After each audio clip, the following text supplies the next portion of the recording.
Father of Indian statistics என்று போற்றப்படுகின்ற பேராசிரியர் PC Mahalanobis அவருடைய பிறந்த நாளை இன்றைக்கு தேசிய புள்ளியியல் நாளாக கொண்டாடுகின்ற நிகழ்ச்சியில் கலந்து கொண்டு உங்களை எல்லாம் சந்திக்கின்ற இந்த வாய்ப்பை பெற்றதற்கு நான் மீண்டும் மகிழ்ச்சி அடைகின்றேன். உங்களுக்கெல்லாம் நன்றி சொல்ல கடமைப்பட்டிருக்கிறேன். புள்ளியியலுடைய அருமை நிறைய பேருக்கு தெரியாமல் புரியாமல் இருந்த காலம் ஒன்று இருந்தது. வெஸ்டர்ன் கண்ட்ரீஸில் ஸ்டாட்டிஸ்டிக்ஸ்க்கு கொடுத்த முக்கியத்துவம் முன்பெல்லாம் நம்முடைய நாட்டில் இது கிடையாது. அவங்க கொடுத்த முக்கியத்துவம் நம்ம நாட்டில் கொடுக்கறது கொஞ்சம் காலதாமதமானது. அது பற்றிய அவேர்னஸும் நம்முடைய நாட்டில் கொஞ்சம் குறைவாகவே இருந்தது. ஆனால் இன்றைக்கி அந்த நிலைமை தலைகீழாக மாறியிருக்கின்றது.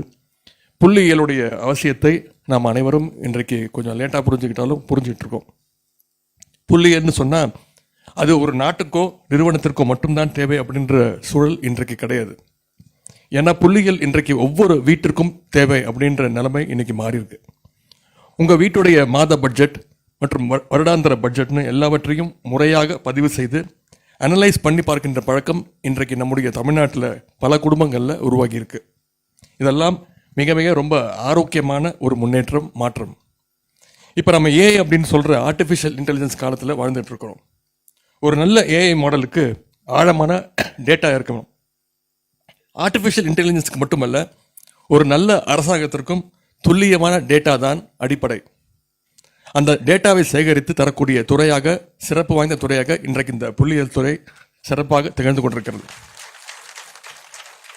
நம்முடைய முதலமைச்சர் தலைமையிலான திராவிட மாடல் அரசை பொறுத்தவரை நிறைய மக்கள் நல திட்டங்களை ஆட்சி பொறுப்பேற்ற முதல் நாளிலிருந்து நம்முடைய முதலமைச்சர்கள் கொடுத்துட்ருக்கிறார்.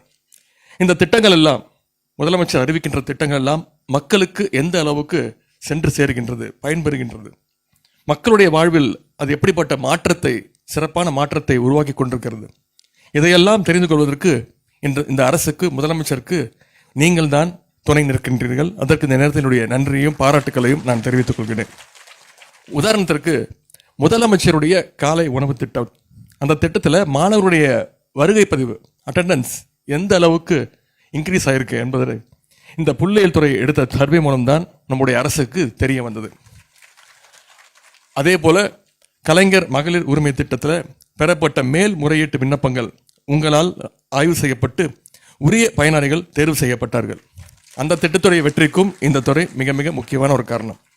அது மட்டுமல்ல, புதுமை பெண் திட்டம், தமிழ் புதல்வன் திட்டம், நான் முதல்வன் திட்டங்களில் எப்படி கிராஸ் என்ரோல்மெண்ட் ரேஷியோ, உயர்கல்வி சேர்க்கை விகிதம் எப்படி அதிகமாச்சு, அதே மாதிரி விடியல் பயண திட்டத்தினால ஒவ்வொரு மகளிரும் மாதம் கிட்டத்தட்ட 900 ரூபாய் சேமிக்கிறாங்க அப்படிங்கிறதையும் இந்த துறை தான் ஆய்வு பண்ணி கண்டுபிடிச்சு சொல்லிச்சு. அது மட்டுமல்ல, விவசாய கூலி விவரங்களில் தொடங்கி மாநிலத்துடைய தொழில் வளர்ச்சி குறியீடுகள் வரை உங்களுடைய தரவுகள் தான் இந்த அரசுக்கு ஒரு அளவுகோலாக இன்றைக்கு வரை திகழ்ந்து கொண்டிருக்கிறது. இன்றைக்கு நாம் திராவிட மாடல் என்று பெருமையோடு சொல்லிக்கொள்கிறோம். அதற்கான அடிப்படைகள் எல்லாமே இந்த புள்ளி விவரங்களை வைத்துத்தான் பெருமையோடு சொல்கின்றோம். ஏதோ போகிற போக்கில் வார்த்தை ஜாலத்திற்காக திராவிட மாடல் அப்படின்னு நம்ம சொல்லவில்லை. எல்லாத்தையும் புள்ளி விவரத்தோடு, ஆதாரத்தோடு தான் இங்கே சொல்லிக் கொண்டிருக்கிறோம். எல்லா புள்ளி விவரங்களையும், டேட்டாவையும் நாம் வெளிப்படையாக வைத்து சொல்கின்றோம்.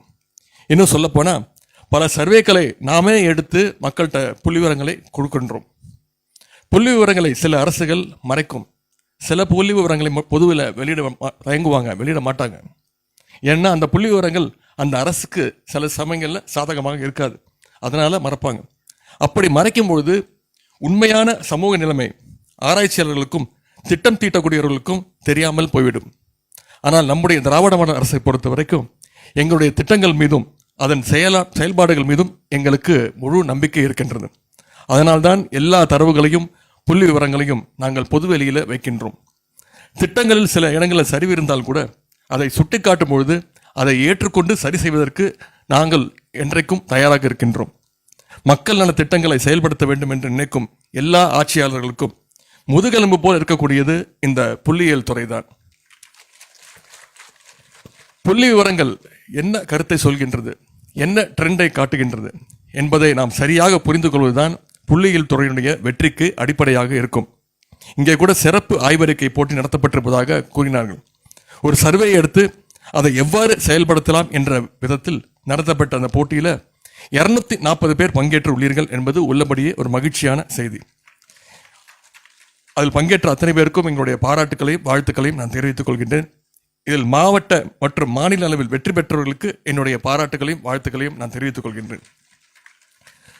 சமூகத்துடைய அனைத்து துறை வளர்ச்சிக்கும் நம்முடைய புள்ளியியல் துறையினுடைய பங்கு மிக மிக முக்கியமானது. அப்படிப்பட்ட முக்கியமான துறையை சேர்ந்த அனைத்து உயர் அலுவலர்களுக்கும், பணியாளர்களுக்கும், ஆராய்ச்சியாளர்களுக்கும், மாணவர்களுக்கும், அதேபோல் புள்ளியியல் துறையில் உலக அளவில் வருகின்ற புதிய ஆய்வுகளை உள்வாங்கிக் கொண்டு நவீன தொழில்நுட்பங்களை பயன்படுத்தி மேன்மேலும் வளர்ச்சியடைய இந்த துறையை சார்ந்த அனைவருக்கும் என்னுடைய பாராட்டுக்களையும் வாழ்த்துக்களையும் தெரிவித்து இந்த வாய்ப்புக்கு நன்றி கூறி விடைபெறுகின்றேன். நன்றி, வணக்கம்.